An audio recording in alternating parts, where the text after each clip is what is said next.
As many of you guys already know, Audi has decided to bring the RS6 Avant to the North American market. I don't necessarily think that's a good thing, and today I'm going to explain why. Now, I know from that statement alone, I'm about to get a lot of nasty comments and dislikes saying how I'm an idiot and I know nothing about cars. But listen to what I have to say before you go out and comment something. Firstly, yes, I know wagons are up about 29% over the last 5 years, but that's still not enough to warrant Audi bringing a wagon to the United States because they only take up about 2% of all new car sales in America, which is not a lot. Nextly, I already know about the car enthusiasts who want this car to exist in America.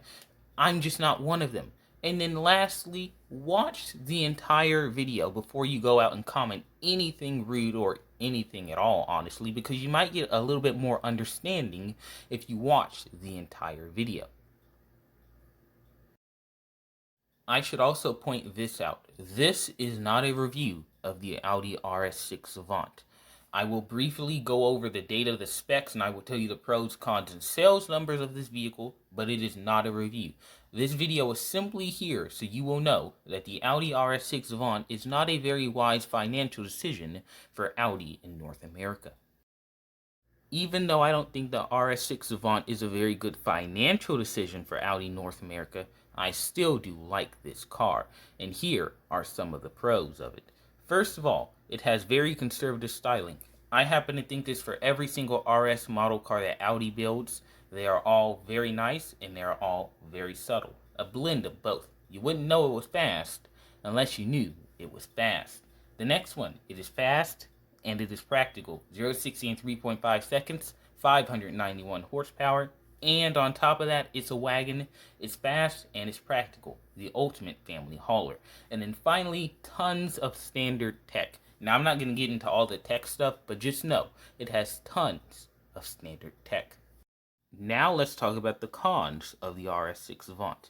The first one, it is too expensive. Now, most high-performance wagons are going to start around the six-figure mark, and that simply is too expensive, considering that you can get an SUV with more practicality and possibly more power for 30% less. SUVs are usually going to be around $70,000 to $90,000, whereas you're going to be paying upwards of $100,000 for a wagon.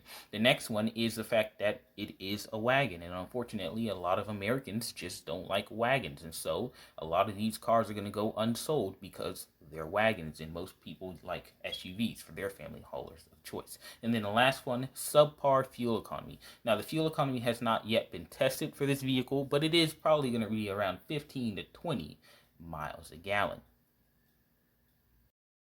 Now let's briefly talk about sales numbers. In 2019, 2% of all new cars sold in America were wagons. Compare that to 48% of all new cars being SUVs and another 25% being trucks.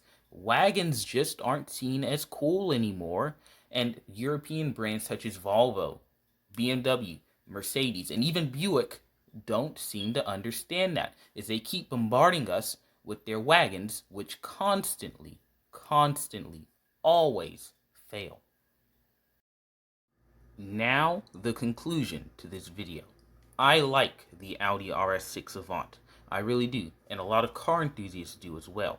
But most Americans don't like the RS6 Avant, and that's simply because most Americans just don't like wagons. Every single wagon to be sold in America within the last 15 years or so has failed. The Regal Tour X has failed. The Audi Allroad has failed. The Volvo V90 and V60 has failed. The E-Class wagon has failed. Every single wagon to be in the US has failed. And so it doesn't make economic sense for Audi to bring a vehicle into a failing market. And so that was the Audi RS6 Avant. I hope you guys enjoyed this video, and I will see you in the next one.